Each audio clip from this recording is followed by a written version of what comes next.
by faith at the healing.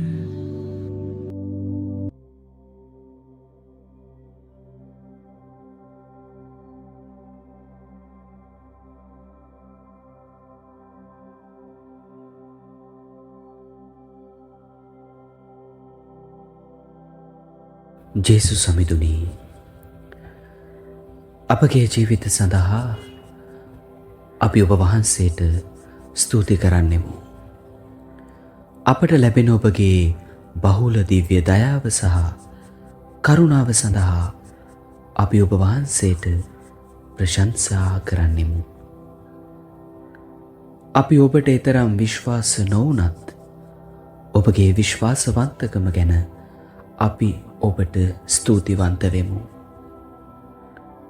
ස්වාමිනී, අප දැන් ජීවත් වන මේ කරදරකාරී ලෝකයේ අපගේ මනස, ශරීරය සහ ආත්මය තුළට ඔබ වහන්සේගේ සාමය ලබා දෙන ලෙස මින් ඔබගෙන් උදක්ම ඉල්ලා සිටින්නෙමු.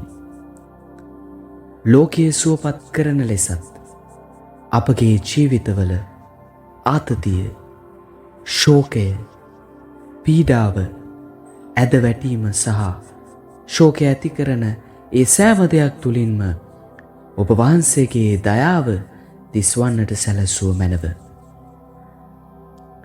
ඔබ වහන්සේගේ දයාව අපගේ මාවත මෙහෙවා අපගේ හදවත් සාමයෙන් සිටීමට සැලසුව මැනව.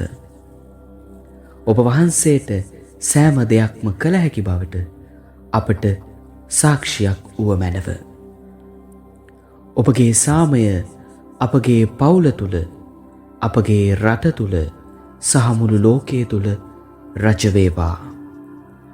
ඔබගේ සාමයේ දූතයන් අපට ඉදිරියෙන් ගොස් අප පිටතට යන විට අප ආරක්ෂා කර, අපි ආරක්ෂිතව ආපසු එන විට අපගේ පැත්තෙහි සිටින්නට සැලැස්වුව මැනව. ජේසුනි, මම ඔබ කෙරෙහි විශ්වාස කරමි. ජේසුනි, මම ඔබ කෙරෙහි බලාපොරොත්තු වෙමි. ජේසුනි, නැවත ඔබ එනතුරු මම බලා සිටිමි. ආමෙන්.